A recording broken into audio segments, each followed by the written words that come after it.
September 1st, 2009, Westerplatte, Danzig, Poland. A commemoration ceremony for the 70th anniversary of Germany's attack on Poland.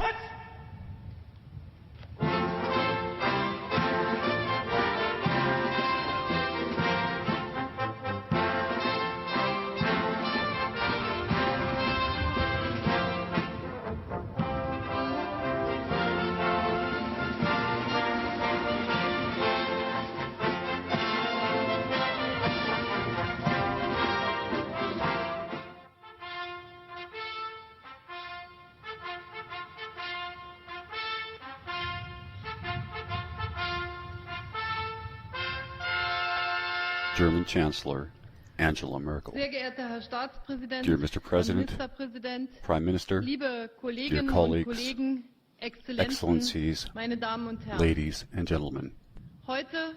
70 years ago today, with Germany's attack on Poland, began the most tragic chapter in the history of Europe.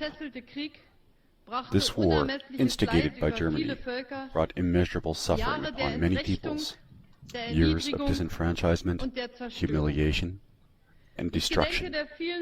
I commemorate the many millions of people who lost their lives in battle and in resistance to Germany. I commemorate those 60 million who died in this war, instigated by Germany.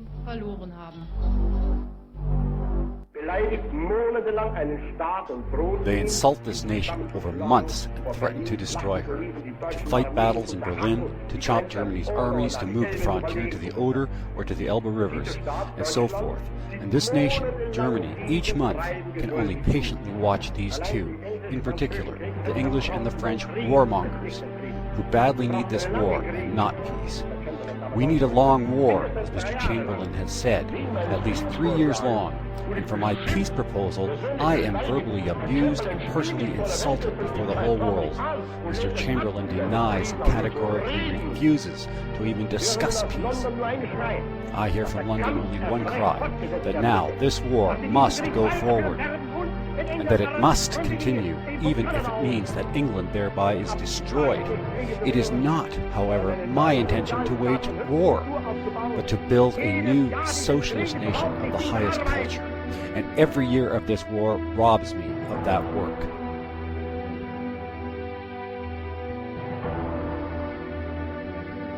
Hitler's War? What have the historians neglected to tell us?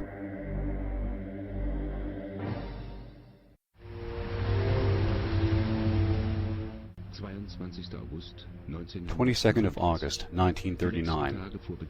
The final days before the beginning of the Second World War have arrived. A few days of intensive negotiations between the European powers will decide whether the remaining stipulations of the Treaty of Versailles will remain in effect or be lifted, and thereby decide whether there will be peace or war in Europe.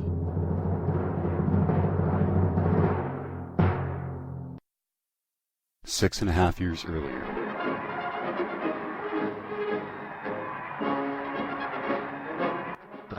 (30th of January 1933), the National Socialists celebrate their rise to power. Their victory was the result of the collapse of the Weimar Republic. No less than 20 social democratic, middle-class dominated cabinets, with 12 different chancellors, have failed. Millions of Germans live in hunger. Sebastian Haffner, an outspoken enemy of the Third Reich, describes the atmosphere during the takeover as follows. It was a very common and widely felt feeling of salvation and liberation from democracy. To begin to revive the decimated German economy, the National Socialists institute 4-year plans in which the economic goals and required labor programs were defined. The man responsible for the creation and implementation of these plans was Hermann Göring. Of prime importance to the National Socialists was improving the health and well-being of the middle class through government contracts. An important office created to combat mass unemployment was the Reichsarbeitsdienst, in other words, the National Labor Service. This 6-month-long work service unshackles the labor market, bringing qualified training to the youth, and creating work projects for the common good. In the agricultural sector alone, these measures and the hours of service which they made possible amounted to many hundreds of millions of workdays for Germans, whether through draining swamps, forestry, road building, or labor for the harvests. The achievements of the Reichsarbeitsdienst are undisputed. The social and economical boom could not be denied. The armaments industry in Germany did not play the major role in the recovery that many today would have us believe. The vast majority of German enterprises produced goods and services for the private sector and for domestic consumption.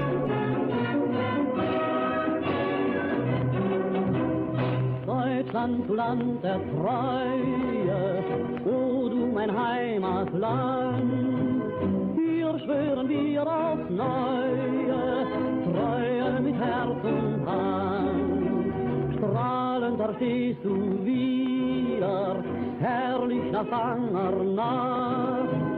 Jubelt ihr deutschen Brüder, Deutschland ist neu erwacht. Hakenkreuzfahnen, schwarz, weiß und rot, grüßen und mahnen, seid getreu bis zum Tod. Deutsche, seid Brüder, reicht euch die Hand, heil unserem Führer, heil dem Vaterland. Hitler's initial foreign policy objectives are humble and reserved, and only upon his realization that the World War I victors are ignoring him with his conservative approach does he change his tactics. Hitler then begins to focus his attention upon the German state of Saarland, which in the Treaty of Versailles had been transferred to France for a period of 15 years.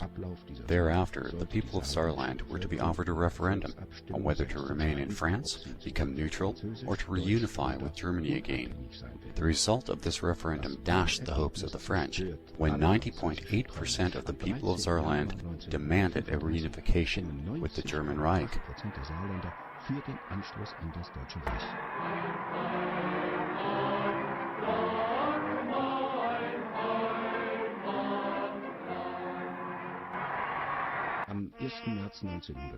On March 1st, 1935, the state of Saarland is restored to German sovereignty. Hitler, having just won his first international political victory, gives the State of the Nation address to the Reichstag, national parliament, where he ceremoniously buries any and all further German claims on the French-occupied Alsace-Lorraine region. His next concern is the demilitarized Rhineland. In 1921 and 23, France and Belgium had used Germany's demilitarization of the Rhineland to occupy the Ruhr Valley region with their own troops. In 1925, despite this insulting violation, the German Reich reaffirmed its commitment to the demilitarization of the western border region by signing the Pact of Locarno. For this gesture, Germany is rewarded with membership in the League of Nations. Simultaneously, France, Belgium, and Germany make guarantees to each other to make no further territorial claims upon one another.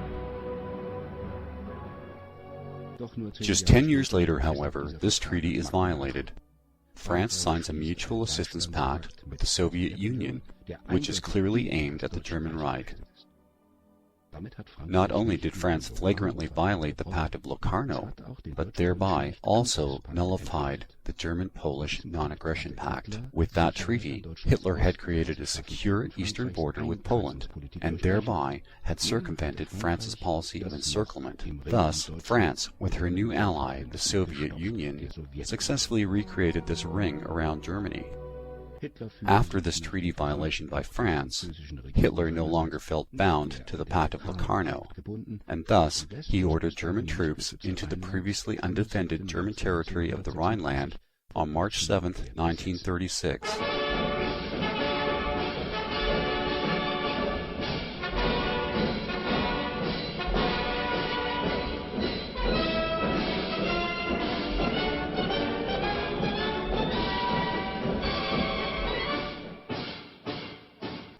Hitler had already explained his intentions regarding the Rhineland to the leaders of his military and the Foreign Office, both of which advised him against this course of action, warning that Paris would likely react militarily, but Hitler, who anticipates a different reaction, is proven correct. Let's take a moment to go back to the years after World War I. In Versailles, both the victors and the losers agree, in this same treaty, to reduce their troops to an essential minimum level. The treaty demands, however, that Germany disarm first, and then the other nations are to follow.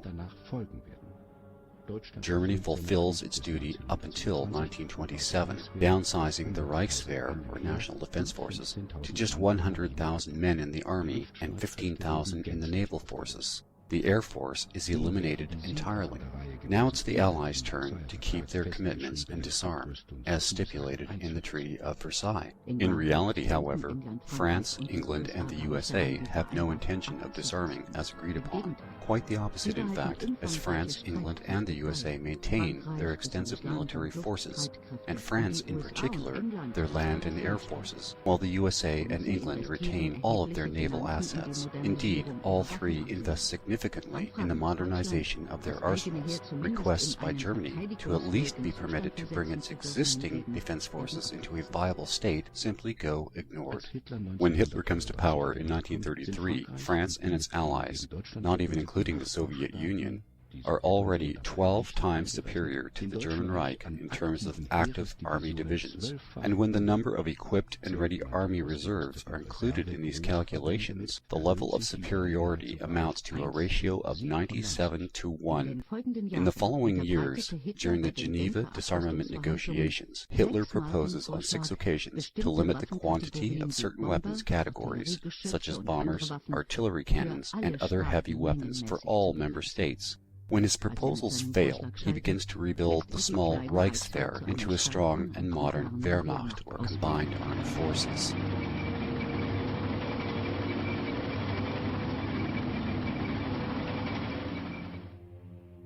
Hitler's next foreign policy objective is the reunification of Austria with the Reich.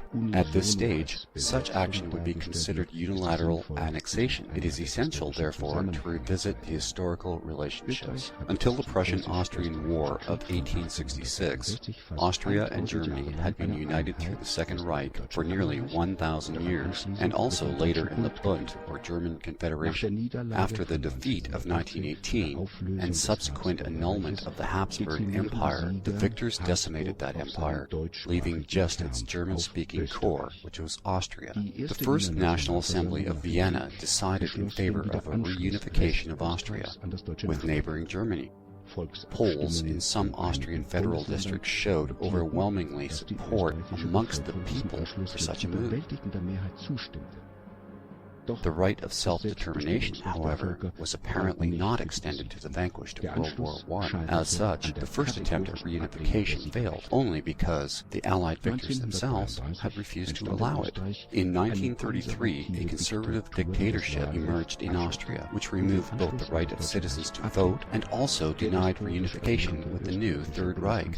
The despotic Austrian Chancellor, Dr. Engelbert Dollfuss, prohibited both trade unions and political parties, including the Social Democrats, National Socialists, as well as the Communists. During an attempted coup by the Austrian National Socialists in July of 1934, Dollfuss was fatally shot.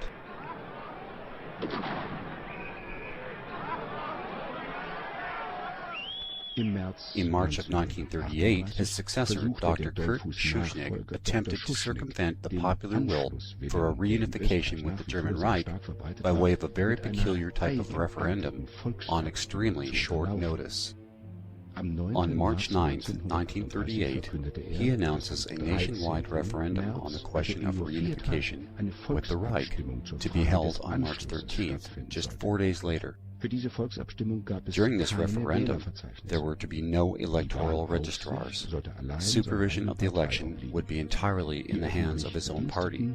Citizens in the public service were ordered to only go to the referendum under direct supervision of their superiors. Furthermore, they were to openly show their completed referendum ballots to their respective superiors. People were only permitted to vote against reunification with the Reich. Those who wished to vote in favor of a reunification with Germany were to make their own ballots. Austria's Home Secretary, a National Socialist by the name of Dr. Seyss-Inquart, on 3 occasions demanded that Chancellor Schuschnigg postpone his referendum and hold one later, in a lawful constitutional manner. But his protests were in vain. Schuschnigg called that nonsense, and he categorically refused. Finally, Seyss-Inquart contacted his German counterpart, Home Secretary Göring, who had spent part of his youth in Austria, who then, in turn, passed the ball to Hitler. Göring, having lived in Austria in his youth, and Hitler as well, being born in the Austrian town of Braunau, on the border with Germany, watched Schuschnigg's attempts at manipulation with disgust. All attempts to convince Schuschnigg to resign failed. It is only when Göring eventually threatened to send in German troops that Schuschnigg would suddenly resign.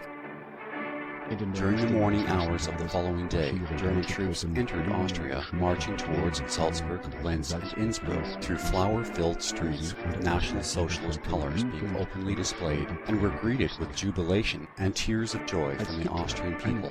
When Hitler arrived in Vienna the next day, the Austrians welcomed him triumphantly. The oldest branch of the German people shall from now on be the youngest bastion of the German nation and Reich.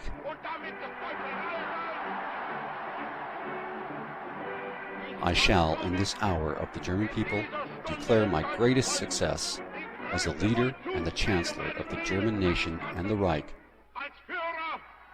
In this moment of German history, I welcome the entrance of my homeland, Austria, into the German Reich.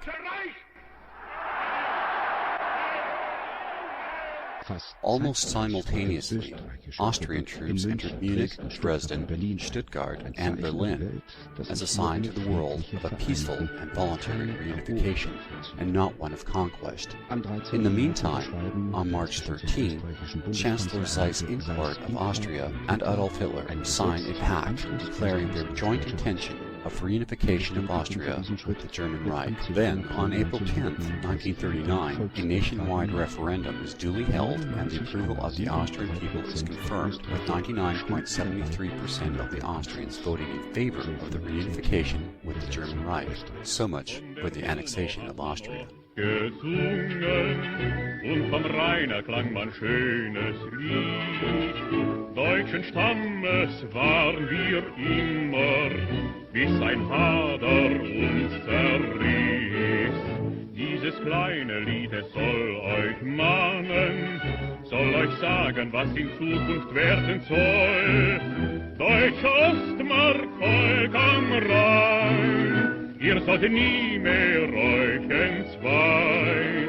Blaue Donau, grüner Rhein, ihr sollt stets Gefährten sein. Blau die Treue, grün die Hoffnung, auf ein einig deutsches Land. Blaue Donau, grüner Rhein, ihr sollt stets verbunden sein. Ewig schließe sich das Band um das deutsche Vaterland. Let's go back now to the years just after World War I.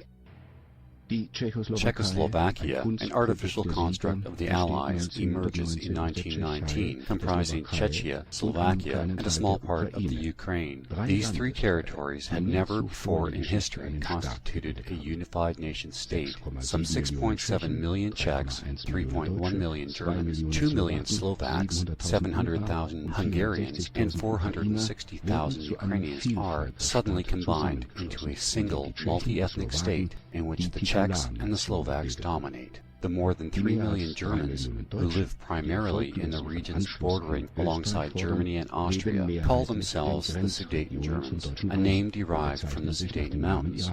Their demands for reunification with Austria are denied by the Allies. The basis of this new multi-ethnic country called Czechoslovakia was the Treaty of Versailles and the Treaty of Saint-Germain, which clearly stated that the national minorities are to have internal autonomy. The terms of the treaties of Versailles and Saint-Germain are accepted with friendly, cheerful, and smiling faces by the Czechs and Slovaks, until they later joyfully and smilingly declare them null and void. As early as 1920, the new Czech constitution abolishes the right to self-determination for the minority Germans, Hungarians, and Poles. Consequently, the minorities become culturally and economically more and more oppressed. As of September 1937, the Sudeten Germans' negotiations with the Czech government regarding autonomy had been in vain. To this point, reunification with Sudeten territories and the Reich had never been discussed, nor even proposed by Hitler. Beginning in May 1938, however, attacks by ethnic Czechs against the German minority increased dramatically, and consequently the Sudeten German representative publicly demands the reunification of the Sudetenland with the German Reich. The government in Prague, however, responds by declaring martial law over all of the 13 Sudeten provinces, thus prompting Hitler to demand the return of the Sudeten territories to the German Reich.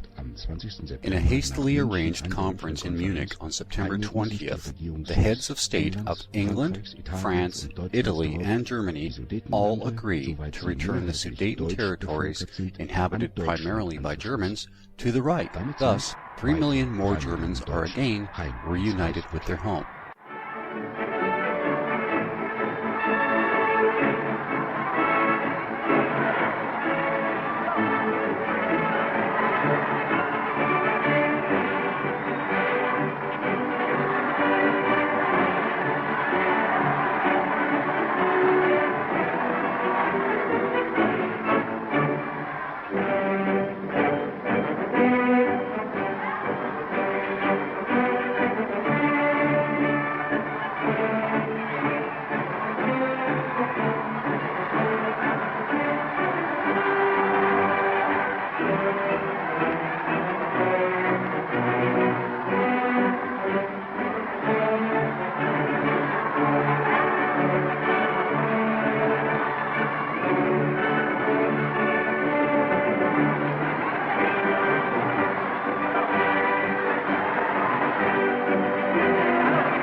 The Memel-Land, cut off by the World War I victors in 1919, and as a mandate of the League of Nations under French control, was annexed in violation of the League of Nations by Lithuania in 1920.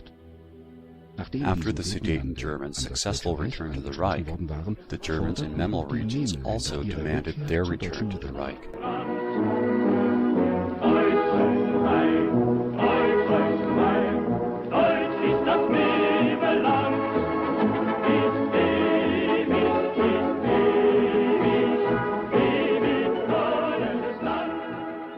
The Lithuanian government, however, attempts to gain the support of England and France in its claim of jurisdiction over the Memel territories.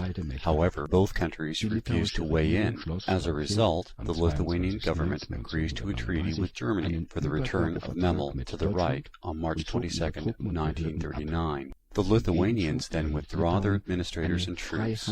In return, Lithuania receives a free market zone in Memel and free right-of-way for a 99-year duration. The return of the small Memel territories was, however, by and large, inconsequential for the Reich. There were, however, some reverberations as Poland began to feel alienated.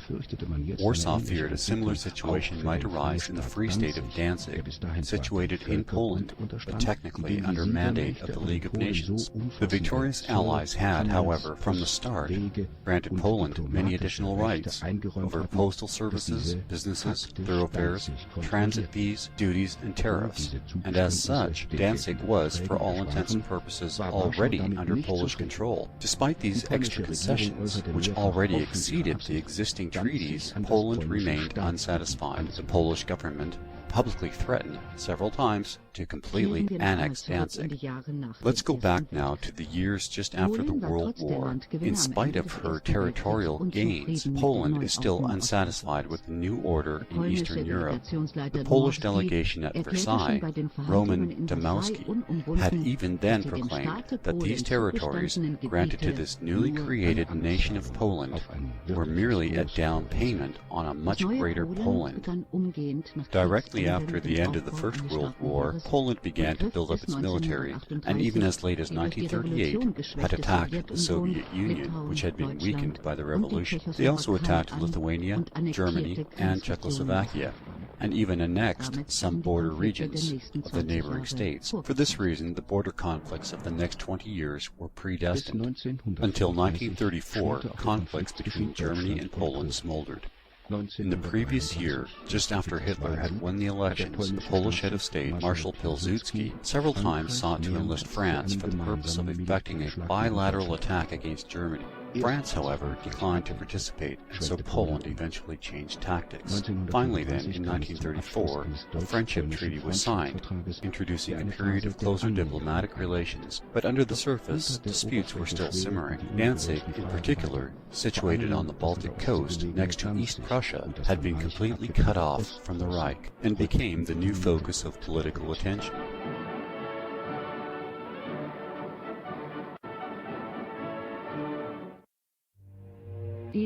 Of the 370,000 inhabitants of Danzig, 97% were Germans and just 3% other nationals, primarily Poles. Irrespective of this fact, Warsaw continued to try to wrest total control over the strategically important harbor city. Wieder an das deutsche Mutterland angeschlossen zu werden, scheiterte am Verbot der Siegermächte. The German demand for reunification of Danzig with the Reich constitutes just one of the three reasons that would lead to the coming war between Germany and Poland.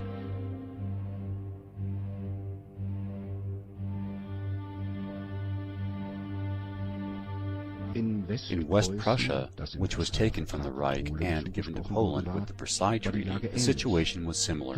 Here, two-thirds of the populations professed loyalty to Germany. Due to the loss of West Prussia, East Prussia was now completely cut off from the German Reich. This untenable situation would, thus, constitute the second of the three reasons for the eventual outbreak of what would become World War II.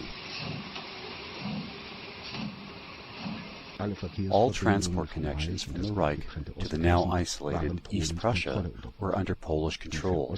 The coal transports essential for East Prussia's supply of energy could only be effected via 8 railroad routes, which were now fully under Polish control. Following the world economic crisis and the crash of the German currency, Germany could no longer pay the required transit fees in their full amount in zlotys, that is, the Polish currency, and thus, one by one, Poland began to close the railroad lines. The Poles felt justified, claiming that Germany was violating the rules set in the Treaty of Versailles by paying the required tariffs in Reichsmarks instead of zlotys. Germany, on the other hand, felt obligated and justified to avoid the economic strangulation of Eastern Prussia by all means. When the Polish government threatened to cut off all of the railroad lines in 1936, Germany developed the concept of an extraterritorial highway and railroad link through Polish-occupied West Prussia towards East Prussia, and to thereby reunite Danzig with the German Reich. In order for such a plan to be implemented, negotiations began between Berlin and Warsaw. The core of Germany's first proposal on October 24, 1938, was an offer to accept Polish sovereignty over the former German territories of Upper Silesia, West Prussia, and Posen. Poland had tried several times previously and unsuccessfully to gain such concessions on territorial rights since 1920. In exchange for this, Germany expected extraterritorial transportation lines to East Prussia and reunification with Danzig. Of the more than 20 previous administrations of the former Weimar Republic, not a single one had granted such far-reaching concessions to the Poles. Hitler was the first. The negotiations continued on until the end of January 1939, but in spite of Poland's publicly stated intentions of working out a mutually satisfactory solution, these never came to fruition. During further discussions in January, Hitler expands his proposals with the following compromise. Danzig would return to the German community socially, but would remain economically under Poland. Because Danzig's League of Nations mandate is not Polish, this proposal is a genuine compromise. In February and March 1939, even as Germany is still looking for a peaceful settlement, Poland is already thinking seriously about war. In February, the Polish General Staff develops guidelines for military operations against Germany. On March 4, 1939, the so-called Main Staff begins planning for Operation West, a full month before Hitler orders the leadership of the Wehrmacht to commence work on Fall Weiss, plan for an attack against Poland. At this point, the World War I allies have already placed their bets on the outcome of this game. As early as March 1939, London and Paris guaranteed their support to Warsaw in the event that the Danzig and corridor questions would develop into a military confrontation. When the former Reichschancellor Heinrich Brüning, living in exile in London at the time, proposes a compromise to the English Foreign Office aiming to avoid a military showdown, he is gruffly brushed off by Churchill, who makes it unequivocally clear to Brüning where Great Britain's interests lie. Winston Churchill states, "What we want is for the German economy to be completely smashed."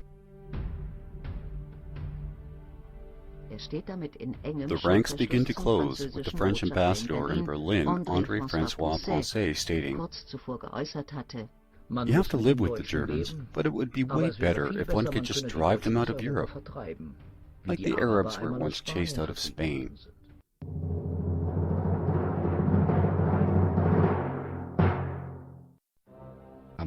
On May 15th, the French Chief of Staff, General Gamelin, assured the Polish Minister of War, General Kasprzycki, that in case of war, the French army would indeed attack with all its might the western border of Germany, and together with Poland, they would put Germany in a vice.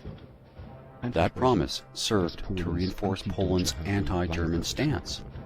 Warsaw was encouraged by this promise, and from then on became increasingly undiplomatic in its tone towards Berlin. While the British, the French, and the Poles commence to shore each other up for an impending war against Germany, Hitler continues to pursue a negotiated settlement to the problems with Poland. On April 28, in a memorandum to the Polish administration and in a speech to the Reichstag, the German parliament, Hitler yet again acknowledges Poland's claim on West Prussia and its need to access to the Baltic Sea. Furthermore, he offered additional treaties between the two nations. No threats towards Poland are made, and not a single word about war is uttered. Had the Poles accepted this offer, and in a counter-move granted the extraterritorial highways and the reunification of Danzig, World War II would have been avoided. Bolstered by English and French guarantees of war support, Poland has no further incentive to negotiate in good faith with Germany, and in the meantime, in Warsaw, maps are suddenly starting to circulate which contain a new western Polish border extending to just west of Berlin. All across Poland, the so-called pogroms against the minorities begin. In Galicia, Ukrainians are detained, while Germans are forcibly deported to the Polish interior by the thousands. German stores are boycotted, their farms torched, and ethnic Germans are physically assaulted. And on 3 separate occasions, Polish air defenses open fire upon German Lufthansa civilian airline transport planes en route to Königsberg. In July and August of 1939, facing increasingly violent attacks, ethnic Germans now become a wave of refugees. Night after night, Polish border officials shot at the fleeing Germans. Nonetheless, many would try to make their way to safety and freedom. Shortly before the official outbreak of war, there were already 80,000 ethnic Germans in refugee camps in both Danzig and the German Reich. Hitler, on numerous occasions, advised the English and the French administration that, with regard to this drama, a solution to the German-Polish question cannot be delayed anymore. The misery of the minority Germans in Poland was now far overshadowing the still open questions concerning Danzig. The misery of 1939 had now developed to the third and most pressing reason that would lead to the outbreak of war. Hitler concludes that these problems might, in the worst-case scenario, only be resolved by means of warfare. In the summer of the year 1939, Hitler gives the order for 52 army divisions to be deployed. One aspect we have not paid any attention to so far is the role of the Soviet Union.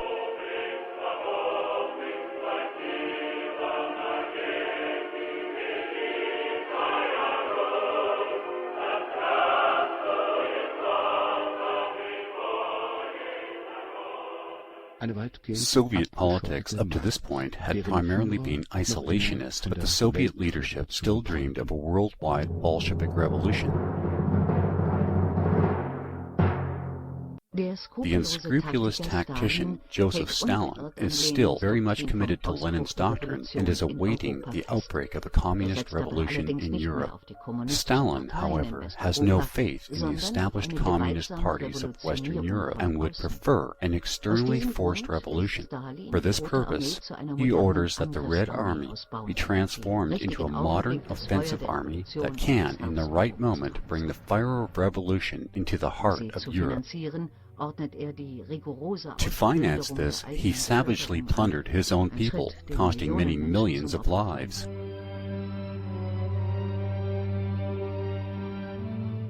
His aim was to squeeze as much out of the farmers as possible in order to sell it abroad.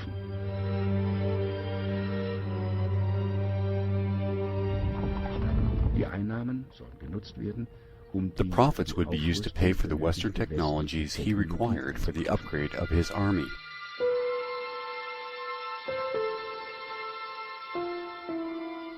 While the exact cost in terms of human lives in this tragedy remains unclear to this day, it is certain that, in the Ukraine alone, the breadbasket of Russia, at least 5 million people perished from starvation, and of these, the elderly and children accounted for the majority of the victims, while Stalin's minions confiscated their seeds in order to finance his ambitious plan for the modernization of his armed forces. By 1934, the Soviet Union already possessed more tanks than all of the other European powers combined, and in 1941, immediately prior to Germany's Eastern Campaign, Soviet combat tanks already numbered approximately 24,000.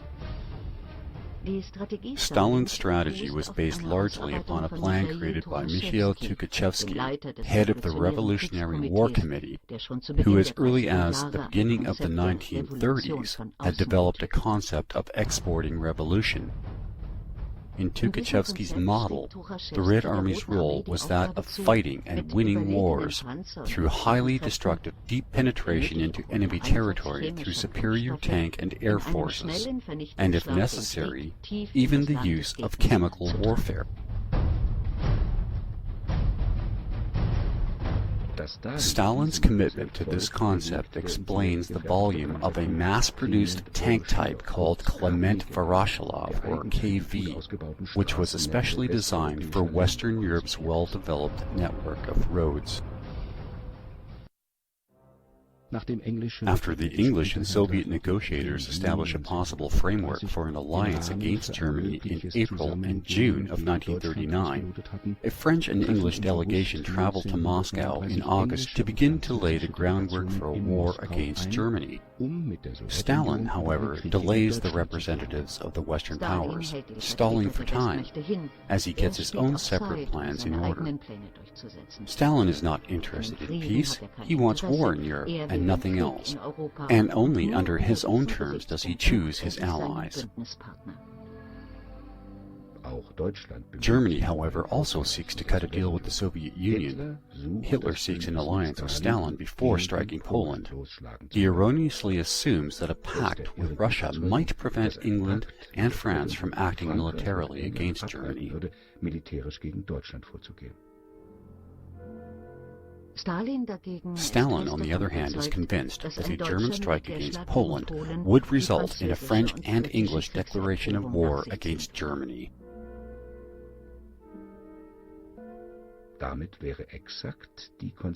This would create exactly the perfect storm which Lenin had prescribed in his doctrine of 1920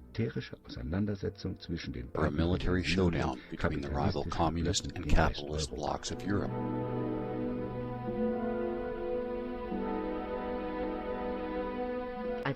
On August 15, 1939, as Germany offers Stalin a mutual non-aggression pact and a fair distribution of the respective spheres of mutual interest in Eastern Europe, Stalin achieves his goal.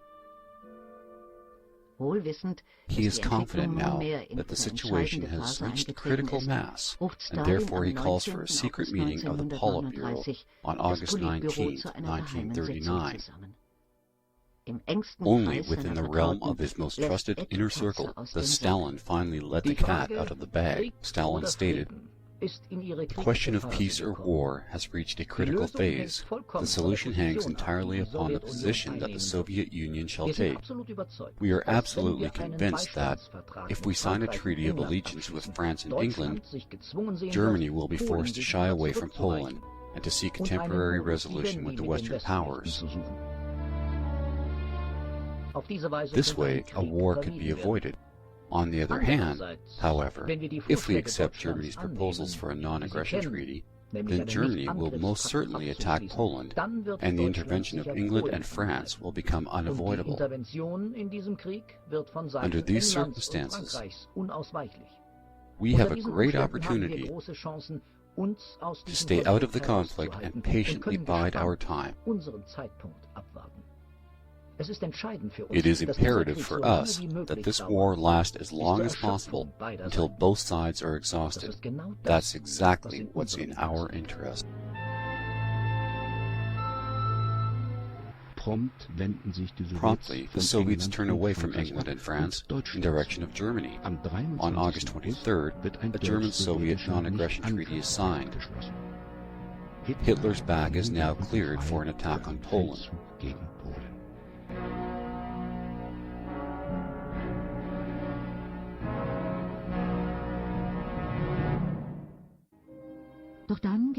But just then something happens that should not escape our attention.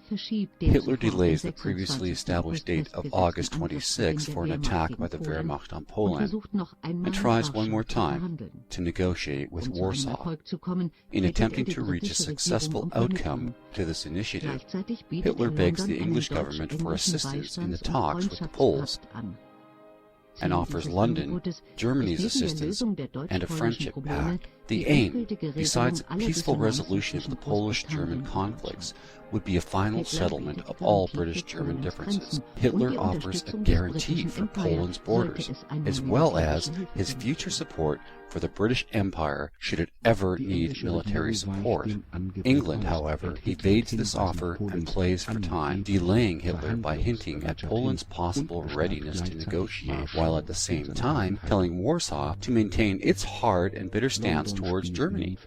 London is now going to play a game of cat and mouse with Berlin for several days, for the sake of appearances on the international stage, and to temporarily pacify Germany. London finally urges Poland to negotiate with Germany. But the English foreign minister sends Warsaw a mixed message. Indeed, the Polish government needs to negotiate, but nobody in London will misinterpret the Poles' readiness to negotiate any concessions with regard to this issue. In plain text, the message to Poland was as follows: negotiations, yes, but the concessions toward Germany are not expected. Also of historical importance in this context is the role of the American President Roosevelt. Despite already knowing for 7 days that Hitler has agreed to the Soviet Union's demand for East Poland becoming a sphere of Soviet influence, Roosevelt fails to pass on this information to the Polish government. It doesn't require much imagination to realize that the Polish government, had it known of this arrangement, would have preferred the reunion of Danzig with the German Reich over the loss of Eastern Poland.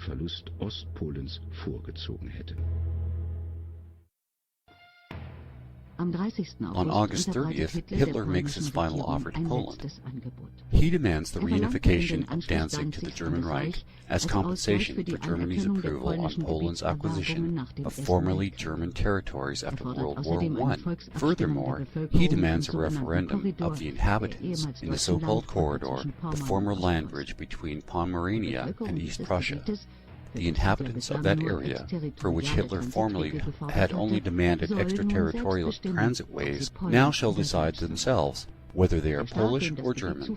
The nation that would win this referendum would be obliged to grant to the other nation extraterritorial transitways. This means either a German transitway from Pomerania to West Prussia, or a Polish transitway from within Poland to the Polish-Baltic harbor Gdynia. No matter the outcome of this proposed referendum, Gdynia should remain with Poland. The Polish government reacts, however, as if it had been advised by the British in advance, and Poland does not accept any compromise. Finally, in the afternoon of August 31st, 1939, a 10-day-long negotiation marathon concludes with yet another Polish refusal. The contents of the notes, telephone calls, and personal talks during these negotiations, which took place between London, Warsaw, and Berlin, were placed in the files of all of the respective diplomats and administrations, and in such an efficient manner that there can be no doubt about the correctness of the description of Hitler's final peace initiative. Hitler is often quoted as having said, shortly before the outbreak of the war, "I am just afraid that in the last moment some dirty dog may come along with an intermediate proposal." This suggests that the German side, and especially Hitler himself, didn't want to negotiate. It is merely a fabrication from the Nuremberg trials. When the Polish government on August 31st, 1939, refuses again to get into direct negotiations with Germany, Hitler finally gives the order for the Wehrmacht to attack Poland on the next morning. On September 1st, 1939, the German Wehrmacht lines up for the battle against Poland. In his address broadcast to the German people, Hitler states, "I have come to the decision to talk to the Poles in the same way that they have spoken to us for months."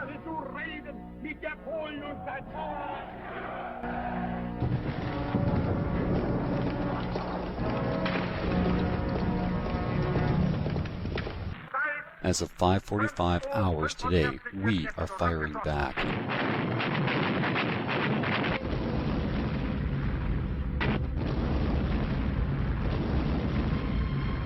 From now on, every bomb will be repaid with a bomb.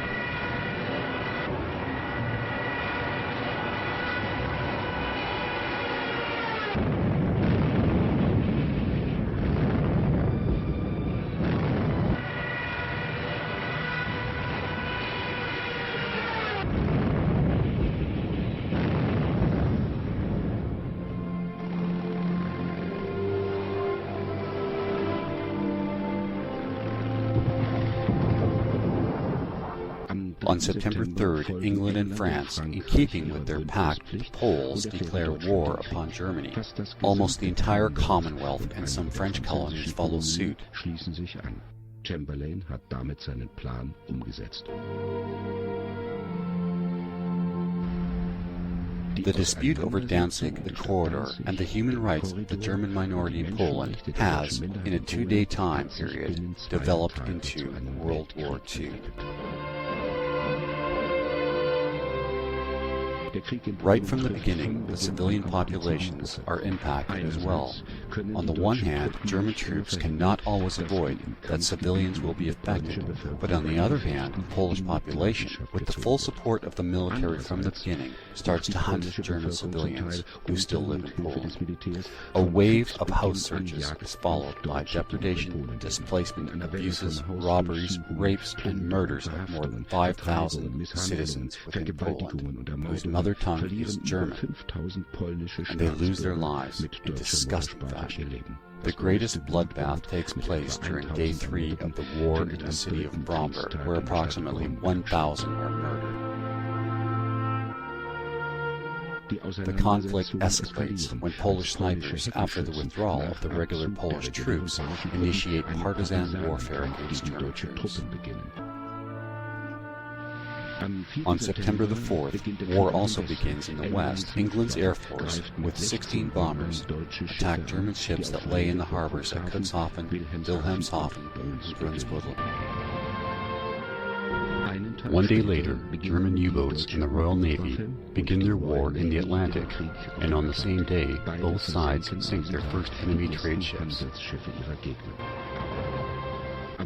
On September the 6th, a German directive comes into effect ordering German forces to neither shoot at nor to inspect French trading ships, as the government of the Third Reich makes further attempts to keep France out of the war. On September 10th, England violates the neutrality of the small country of Belgium as her bombers fly through her airspace, possibly in an attempt to drag Belgium into the war.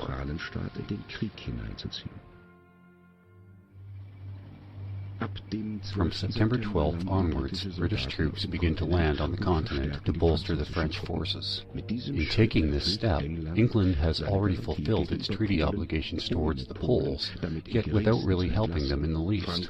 France finally also lives up to her alliance responsibilities by adding a further 80 divisions in the west, between the North Sea and Switzerland, creating a daunting strike force which, in the beginning, is opposed by only 11 German divisions. A full-scale attack by the French against the Germans in any manner that would have provided some relief to the Poles never takes place. Meanwhile, the attack by Hitler's Wehrmacht progresses rapidly through Poland. On September 5th, 1939, the Polish High Command had given orders to the army under Rudnitsky, which is deployed in the northwest of Poland, to try to avoid conflict with the German troops, to destroy any potential food, etc. in that zone, and to leave only desolate and destroyed countryside for the advancing Germans. For the first time in World War II, the principle of scorched earth is now being used. While the German Wehrmacht overruns Poland, the inner circle of the Bolshevik leadership assembles in Moscow on September 7, 1939.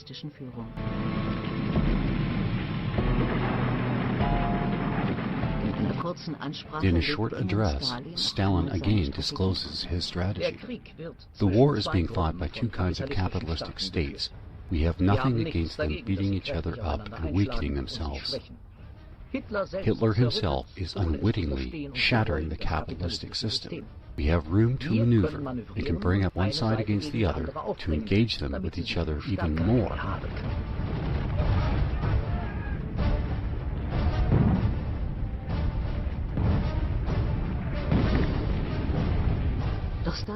But Stalin's plan is not successful in every respect. Convinced that the Polish army could hold off the Wehrmacht for a certain amount of time, the Red Army is entirely surprised by the speed of the Germans' advance.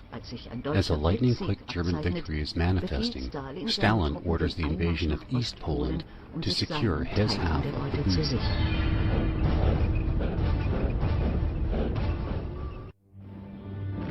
Only one day later, on September 18th, the German Wehrmacht succeeds in capturing all regions of Poland west of the Kukan line, except for the capital of Warsaw itself. On September 19th, the French and English react to the Soviets' involvement in the war and demand that Moscow withdraw her troops from Poland. If this should not happen, the threat from Paris and London is that a declaration of war would automatically follow.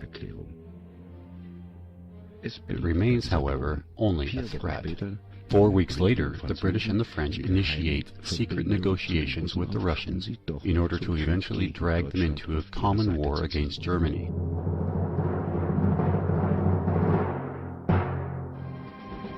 In the early morning hours of September 16, a German peace envoy transmits an ultimatum to the Polish lines in Warsaw, demanding that the Polish commander unconditionally surrender the city, and if not, that the city will be treated as a fortress. The Polish commander, who during the past days equipped the city with anti-tank walls, barricades, and installations for defense, refuses to accept this ultimatum. Then, shortly before midnight, a second ultimatum is broadcast by radio, urging the persons in charge to send negotiators to the German lines at 10 p.m. The Polish negotiators never came. Leaflets are dropped from airplanes, but also to no avail. On September 26th, after several rounds of fire from German artillery, the full assault on the city commences.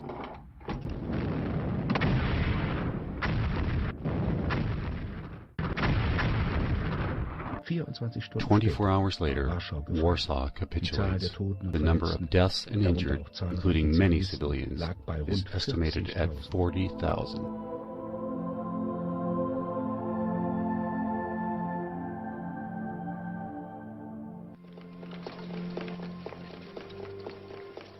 The German-Polish-Soviet War ends with the defeat of Poland after only 29 days. 1 week later, having achieved his objectives, Hitler proposes a peace deal with England and France. In his secret address, he offers to clear his occupied part of Poland, except for the corridor territories. Paris and London, however, refuse the offer. Their goal, evidently, is not at all to rescue Poland, but rather the complete destruction of Germany.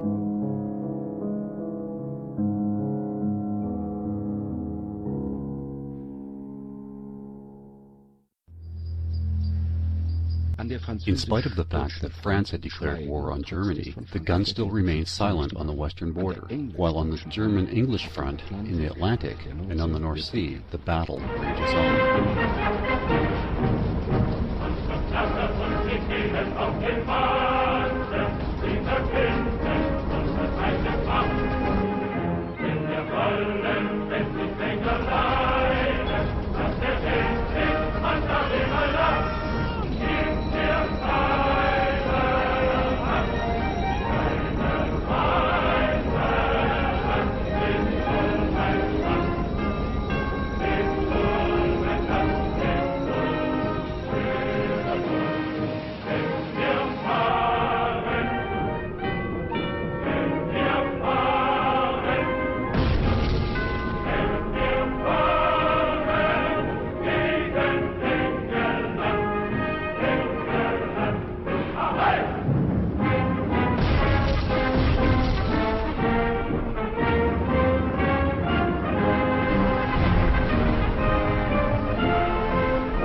In order to improve her initial position, the Soviet Union, without a declaration of war, attacks Finland on November the 30th, 1939.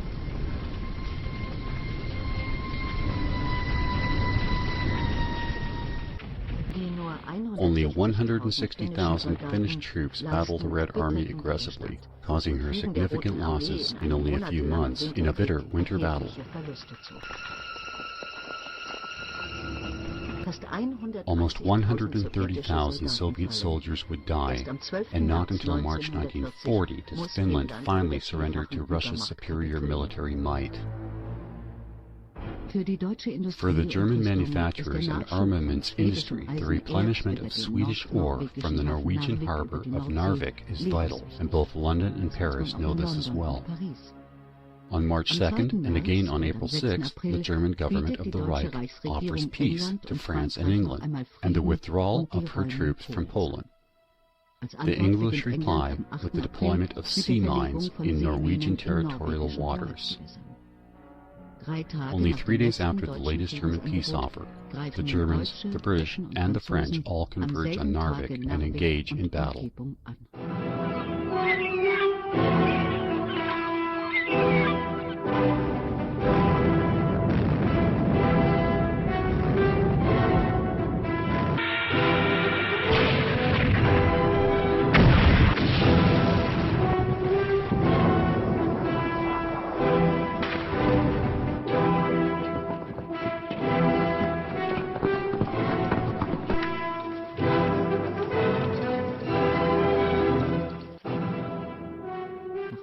After weeks of intense fighting, the German Wehrmacht occupies all of Norway and Denmark. The supply of ore is secured, but the German front lines are now being overstretched. The guns still remain silent on the western French-German front line, but Berlin has not failed to notice that London is now deploying more and more troops to northern France. On the 10th of May 1940, England occupies neutral Iceland and improves her base of operations for the war in the northern Atlantic. The same day, the German Wehrmacht attacks France. Continuing to wait at this point would only benefit the Allies in their deployment of ground troops in Europe. As in World War I, neutral Belgium is occupied to strike at France by means of an encirclement from the north. The Wehrmacht again also marches into Belgium, as well as into the Netherlands and Luxembourg.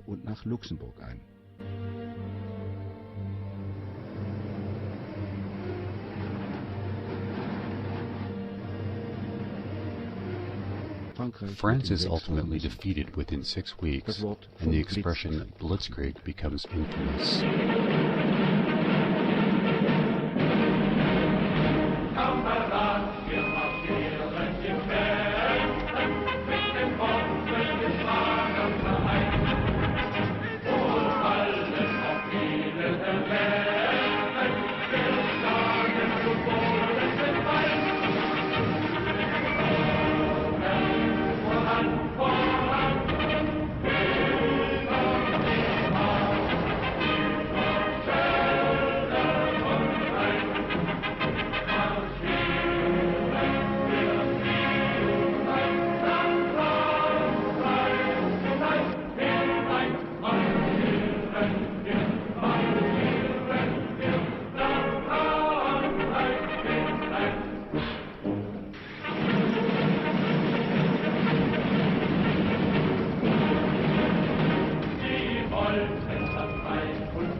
Hitler still hopes for a peaceful resolution with London, and in a spectacular gesture he chooses not to annihilate the British Expeditionary Corps, letting them escape by way of Dunkirk to England.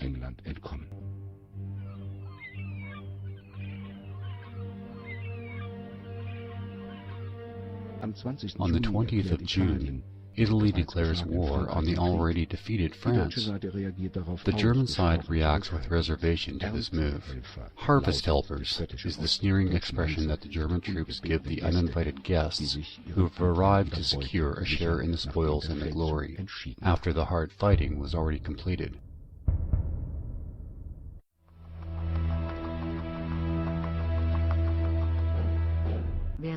While the world is focused on the Western theater of war, the Red Army occupies the Baltic states and parts of Romania.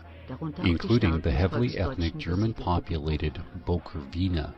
Between September 1939 and summer of 1940, Stalin breaks the existing non-aggression treaties with all of his 6 neighboring states. Yet the Western powers remain silent.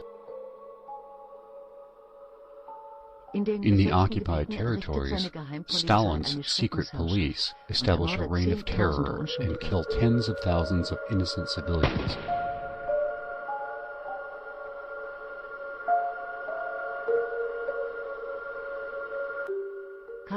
Not a word of criticism from London or Paris, who reserve judgment in the hopes that Stalin will yet become an ally against Germany.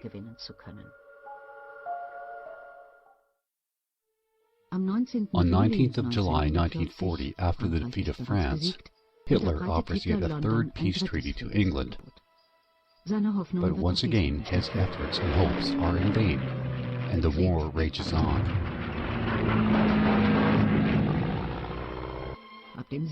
From the 7th of July onwards, Germany endeavors to defeat England by means of an air war, but this effort would also fail.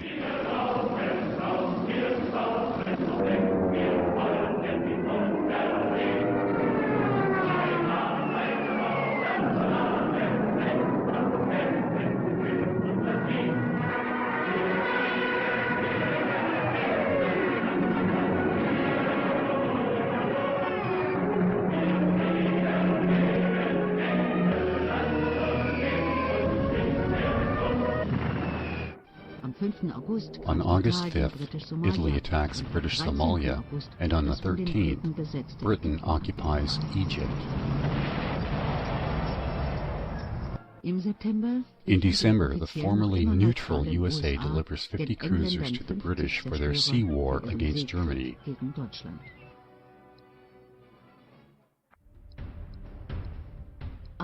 On September 1st, the Soviet Union introduces compulsory military service. Millions of young men head to the barracks. Shortly after, the German Secret Service informs Hitler about the content of a secret meeting of the highest Soviet from August 2nd, where it was openly stated that it would be necessary to postpone an attack of the Western neighbor.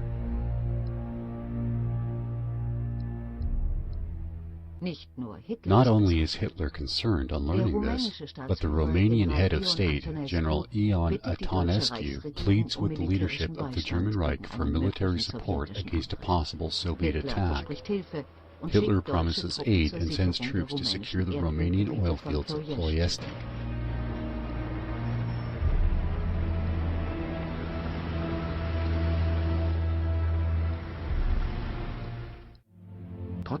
In spite of England's desperate military situation, the British were surprised by the more than 24 German offers of peace that reached the British Isles via secret diplomatic channels. From 18 pages and up to 12 separate copies of a limited memorandum, we see here copy number 8. The Foreign Ministry had compiled the various neutral party and German peace initiatives. This memorandum was for the eyes of the most inner deciding circles only. Aided by this memorandum, a closer decision, it was hoped, would be made on whether and how to react to the German peace offers.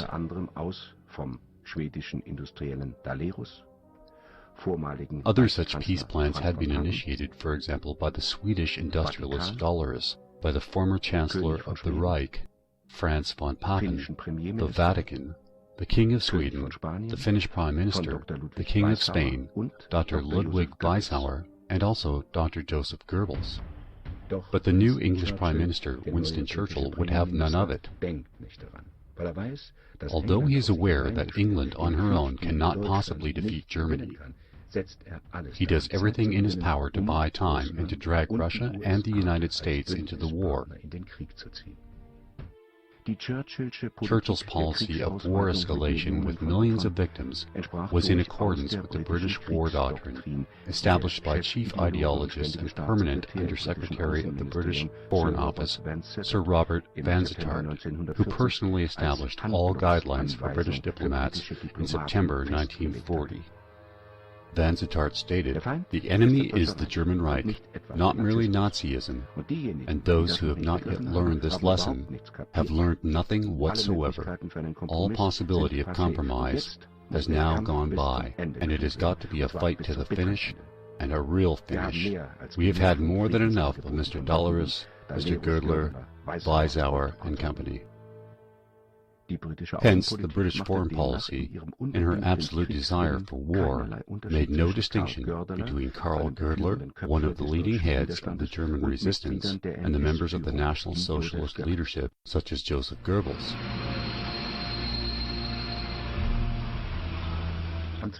On the 12th of November 1940, the Soviet Foreign Minister Vyacheslav Molotov travels to Vienna to negotiate over more territorial demands of the Soviet Union. During this visit, Molotov informs Hitler on the Soviet demand for a Western security zone. Parts of this zone would include Finland, Bulgaria, Romania, Yugoslavia, the strategically important Straits of the Dardanelles, and the Danish Baltic seaport. Further expansions of his country in the direction of the Bulgarian Ocean and the Persian Gulf are not explicitly excluded by Molotov and remain as future options. Forderungen, die einer Einkreisung des Deutschen Reiches gleichkommen und von Hitler als unannehmbar zurückgewiesen werden. Angesichts dieser Entwicklung trifft Hitler die Entscheidung, die Sowjetunion anzugreifen, um einem drohenden Überfall Stalins zuvorzukommen. Dass er diesen Feldzug als notwendigen Präventivschlag ansieht, belegt eine Tagebucheintragung des deutschen Propagandaministers Dr. Goebbels über eine Besprechung mit Hitler. Goebbels zitiert Hitler darin mit folgenden Worten. Hitler responds, "We have to act now. Moscow will stay out of the war until Europe is exhausted and bled to death. Then Stalin will Bolshevize Europe and take over full control of Europe. We shall put a spoke in his wheel. Russia would prefer to attack us when we become weak, and then we will have the two-front war, which I hope we can avoid through this preemptive action."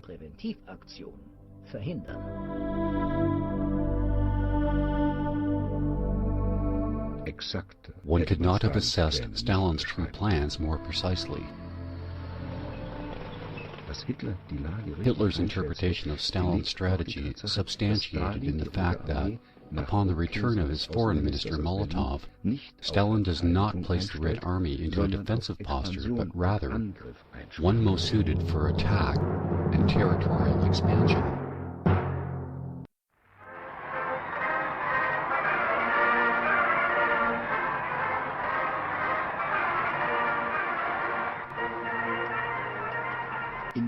On October 28, 1940, in overstating her own might, Fascist Italy attacks Greece and Yugoslavia. The ill-advised campaign stalls just as Mussolini's efforts in North Africa had, and rapidly spirals downward into complete disaster. Between October 1940 and January 1941, the English engaged the Italians in the Balkans and in Africa, defeating them in both theaters. The Italian leader, Benito Mussolini, then asks Hitler for German military support, as Italy will be forced to drop out of the war if defeated. Hitler is thus forced to send German troops to Africa and the Balkans, defeating Yugoslavia in 11 days and Greece within 3 weeks. The German forces in North Africa, commanded by Erwin Rommel, successfully pushed the British troops back to the Libyan-Egyptian border.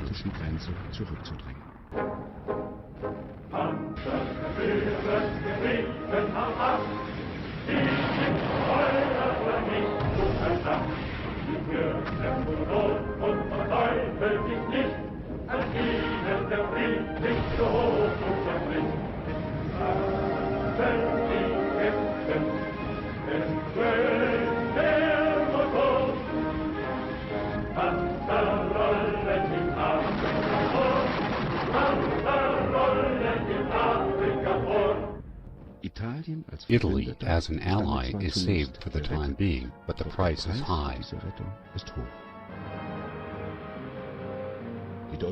The German front lines are stretched further day by day as the supply lines become even longer.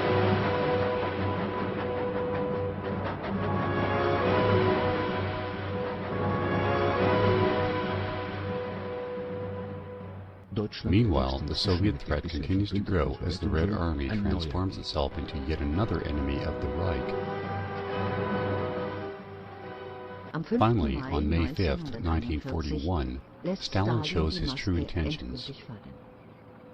In a speech to the graduates of the MV Frunze Military Academy in Moscow, he declares, "Now that we have invested sufficiently in our army and outfitted her with modern technology for battle, we must now switch from defense to offense. The wars with Poland and Finland were not defensive wars. We have already set ourselves upon the offensive in terms of politics. The Red Army is now a modern army, and a modern army is an army built for attack." Stalin's comments are not just empty threats. Indeed, the military budget of the Soviet Union already amounts to 43% of the gross national product. Just a day earlier, the Politburo ordered the construction of 20 new airplane runways and the further expansion of some 231 already existing runways, many of which were situated no more than 100 kilometers away from Germany's eastern frontier. On May 15th, Georgy Zhukov, chairman of the Joint Chiefs of Staff of the Red Army, updates Stalin on the latest developments along the German-Russian border and says, "There is the possibility that Germany might attempt to thwart our offensive preparations with a surprise attack." Though the Soviet intentions are now rather transparent, through both their actions and their words, the Chief of Staff would later state that the Red Army never had any intention of expanding westward. Hitler, in spite of reports to the contrary, is well informed at this stage regarding Soviet troop deployments. Indeed, just one day before the meeting between Zhukov and Stalin, Hitler met with the German Chiefs of Staff, bringing them up to speed in every detail regarding the Soviet plans and deployments, of their offensive posture, as well as the state of Soviet preparedness. Hitler uses this opportunity to inform them of the numerous Soviet airfields close to the eastern border and how he regards these as a clear threat of imminent invasion. He therefore orders a preemptive attack in order to prevent the Soviets from rolling across Europe.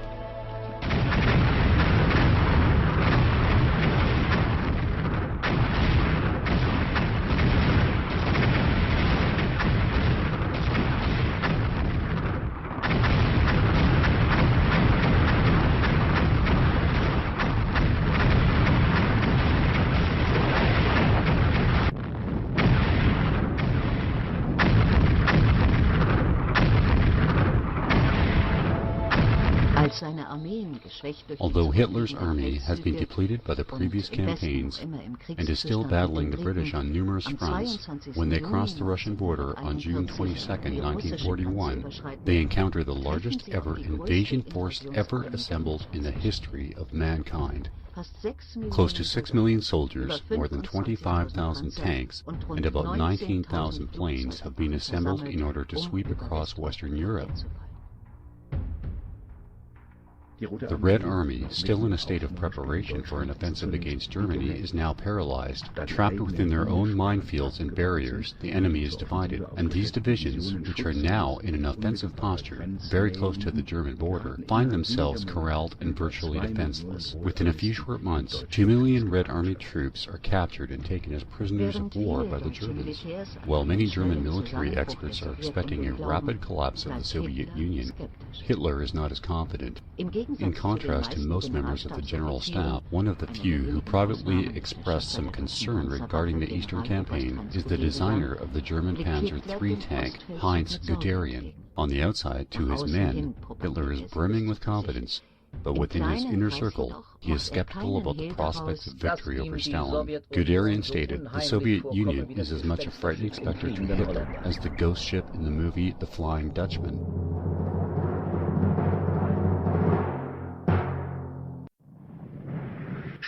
In late summer 1941, The new Russian tank T-34 appears. It is superior in terms of its robustness and weaponry to any German model, and becomes a source of concern for the German front lines. Its armor, of up to 7 centimeters, or nearly 3 inches, made it virtually invincible. The consequences were rapidly felt, as within only a short time, the German tank divisions reported losses of 20% of their assets. Daily scenes such as these would become routine. German casualties soared with up to 86,000 dead, 295,000 wounded, and a further 20,000 missing in action.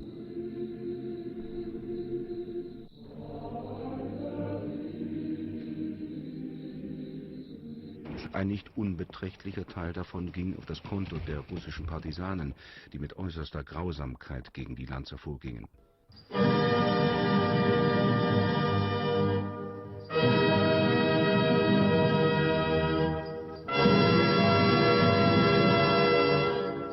They were not bound by any rules and made no distinction between doctors, medics, soldiers, and wounded. In all areas of the Eastern Front, captured German troops were discovered to have been murdered with their arms tied behind their backs. The Wehrmacht War Crimes Bureau documented all such cases of partisan crimes and cruelty in the same accurate manner which it had also recorded German war crimes, and thus speaks volumes of their level of accuracy. To this day, however, not a single recorded case has been found showing that German soldiers systematically brutalized or maimed the prisoners of war in their custody. The execution of Soviet partisans remains a controversial issue. Partisans, regardless of their country of origin, violate Article 1 of the Hague Land Warfare Convention, which clearly defines 4 criteria regarding those who are legally competent to engage in legitimate warfare. Executions of any illegitimate partisans found to be illegally engaging the legitimate combatants was never in violation of the international law. Later on, German civilian partisans were also summarily executed by the Allies. It is interesting historically that Vladimir Lenin withdrew his signature from the 1907 Convention for Land Warfare at The Hague, which established the military rules of conduct for future wars. The USSR also never signed on to the Geneva Convention of 1929, in which the treatment of prisoners also became subject to international law. As a result, the guidelines or protocols of the Geneva Convention were absent from the training manuals of the Soviet Red Army. Thus, according to international law, the Soviet Union was acting outside of the rules and norms established by the international community.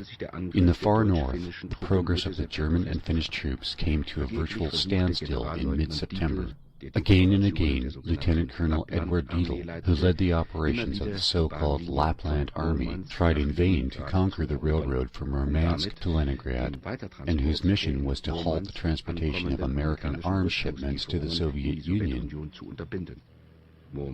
Murmansk was the only seaport in the Soviet Arctic Circle that was ice-free all year round, as the Gulf Stream currents prevented the surface from freezing over, even at air temperatures of -50 degrees Celsius.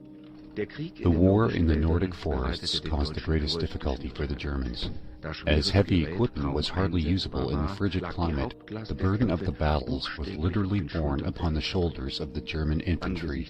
Considering the rough terrain and the inherent supply problems, there were never more than 2 German divisions operating at the front of Lapland. For this reason, large military advances were impossible, and progress on the field was determined by small raiding groups on small missions, fighting a relatively silent and invisible war.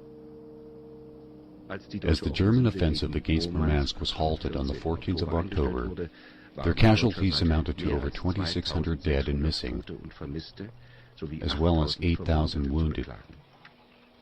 The seaports and railroads remained in Stalin's hands throughout the entire war. In 1941 alone, via Murmansk, the allegedly neutral Americans supplied the Red Army with more than 3,000 aircraft, 4,000 tanks, hundreds of thousands of vehicles, and vast stocks of munitions, equipment, and food. In mid-September, the rainy season had already set in.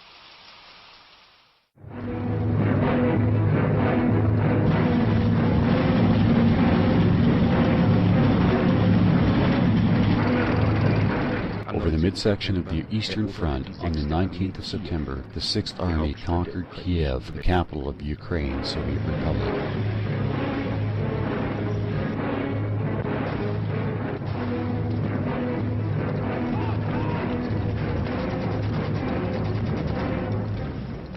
The battle in the area of Kiev was a fiasco for the Soviet side, with more than 660,000 Red Army soldiers taken prisoner.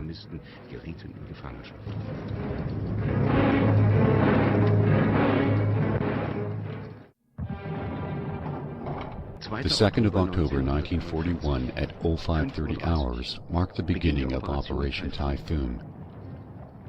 Northeast of Smolensk, with 2,000 tanks, Army Group Center, under the command of Field Marshal Fedor von Bock, launched an offensive against Moscow.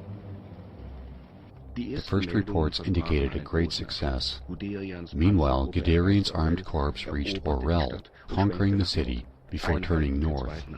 Units of the 2nd Army progressed northeastward, past Bryansk, before turning south and merging with the armed units of the 3rd and 4th Army, then rounding Vyazma and sneaking up on the rear of Soviet defense forces. 55 divisions of the Red Army were sitting ducks with no hope of escape.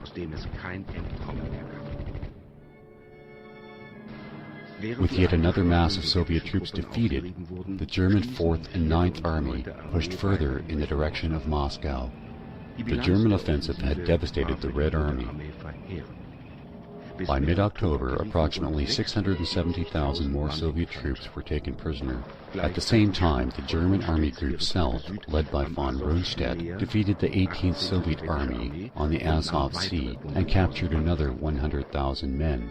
These growing numbers of prisoners began to pose major problems for German forces. During the winter of 1941-42, hundreds of thousands of prisoners starved to death. The reason for this was the total collapse of the German logistical support, creating catastrophic resupply problems. Equally responsible for this tragedy, however, was Stalin's scorched earth policy.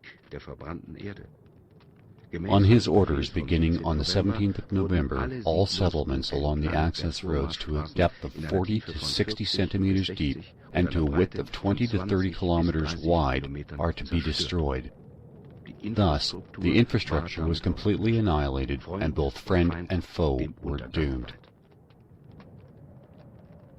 The destruction was carried out on the explicit orders of Stalin by Soviet commandos wearing German uniforms stolen from the dead, and these commandos would also leave some survivors as potential witnesses to a systematic extermination campaign, and might later testify of German atrocities. In this cold and calculated manner, Stalin fomented deep hatred against the German occupation forces. On the 9th of October, Joseph Goebbels, in conversation with the Chief of Army Staff, General Alfred Jodl, proposed a domestic campaign for the collection of wool to help the frontline troops to stay warm, as winter was now rapidly approaching. General Jodl retorted, "Winter? By that time they will be sitting in warm quarters in Leningrad and Moscow. Let that be our only concern. We have finally, without exaggeration, won this war." A few days later, the first snowflakes fell on the Eastern Front, spelling the beginning of the end, with snowstorms, nightly frost, and morning thaws, which by day turned the streets into a bottomless morass of mud. Within a few weeks, the German Eastern Army lost about one-third of its 500,000 vehicles. On the 16th of October, temperatures dropped to -8 Celsius. The winter of all winters had taken a firm grip over Russia. Long-range movements were now out of the question. Most of the troops were without winter clothing. On some fronts, more soldiers fell from frostbite than from war-related injuries. The supply of essential goods collapsed. Railroad trains could not run, with their boilers damaged as a result of inadequate frost protection. Eventually, German aircraft also succumbed to the icy temperatures. The pilots, who during some 180,000 missions had destroyed over 15,000 aircraft, 3,200 tanks, 2,400 guns, and 58,000 enemy vehicles in the past 6 months, could no longer start the machines, as the oil in the motors froze. On the 23rd of October, the Wehrmacht report announced, Despite difficult weather conditions, the outer defensive position of the Soviet capital was breached across a broad front in recent days. In some places, our spearheads have attacked up to 60 kilometers into Moscow.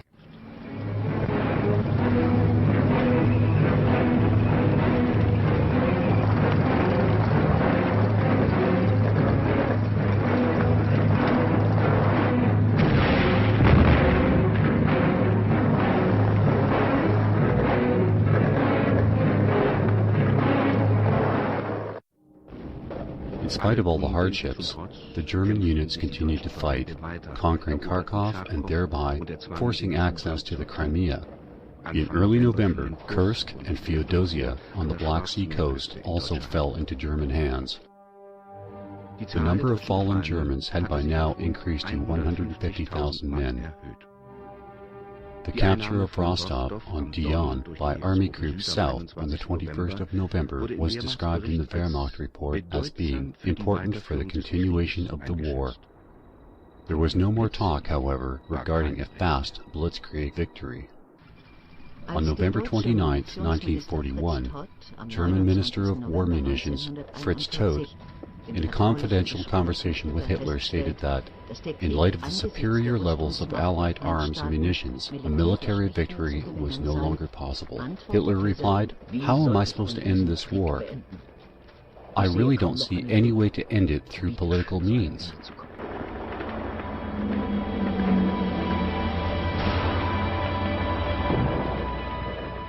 At this moment, Hitler realizes, however, that he is trapped and there's no possibility of escape. Sometime later, Stalin strikes back.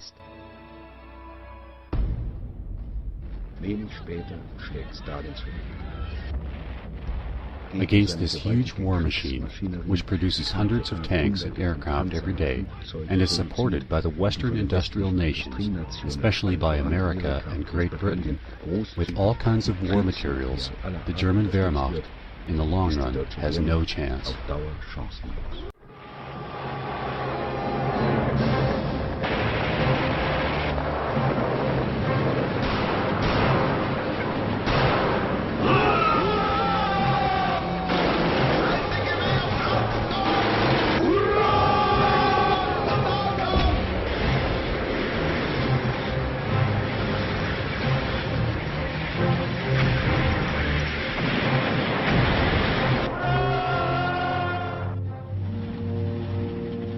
From this point forward, the Allied powers will determine the pace of events. America now begins to enter the international political stage more openly. In spite of her official neutrality, the USA has already been supporting England logistically since 1940. In July 1941, American ships begin naval reconnaissance in the Atlantic Ocean, transmitting intelligence reports concerning areas of German submarine operations to the British. In July of 1941, the U.S. Navy begins providing escorts for British convoys. While the USA is still officially neutral, Hitler still forbids the German Navy to attack American warships at this stage.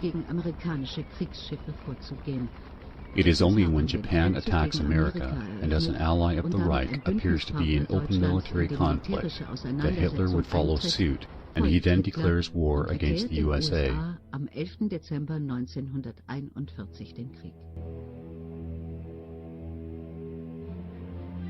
Just as in World War I, the same four largest opponents in that war now stand against Germany. And once again, it is the USA that will be the deciding factor, with their financial power, technology, arms industry, and troops.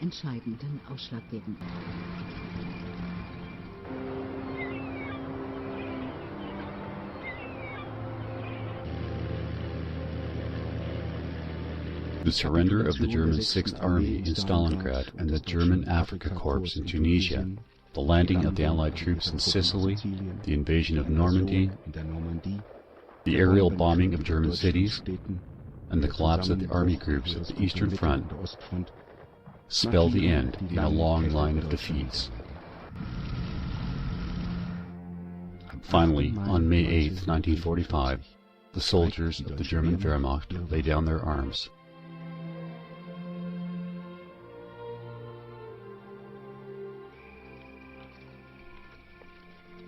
Again, these same Allied victors avail themselves of the booty without restraint. In some entire cities, the green light is given for looting. Hundreds of thousands of German patents are expropriated, advanced machinery, weapons, and technical equipment are carefully packed into boxes and shipped to the USA and the Soviet Union, along with captured German scientists. Millions of German prisoners of war are then conscripted into forced labor for many years.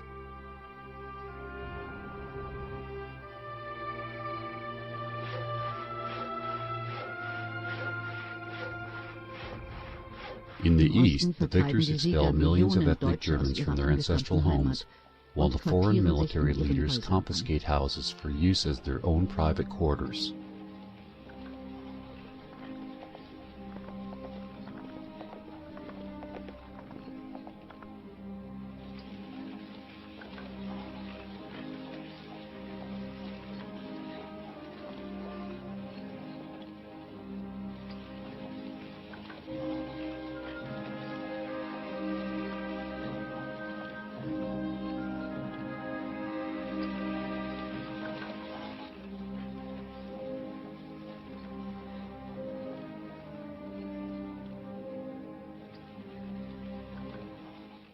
The German Reich, or better said, that which remains, is divided into 4 colonies. The victors called them occupation zones.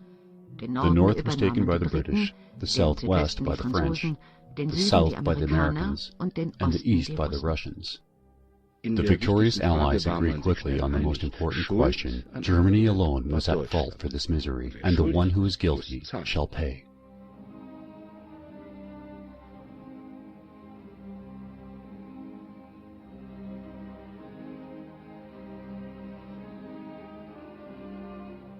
The Allies thus, feigning innocence, wash their hands of all blame, and as there is no one to hold them to account, the sticky blood on their hands is quickly and silently washed down the drain of history.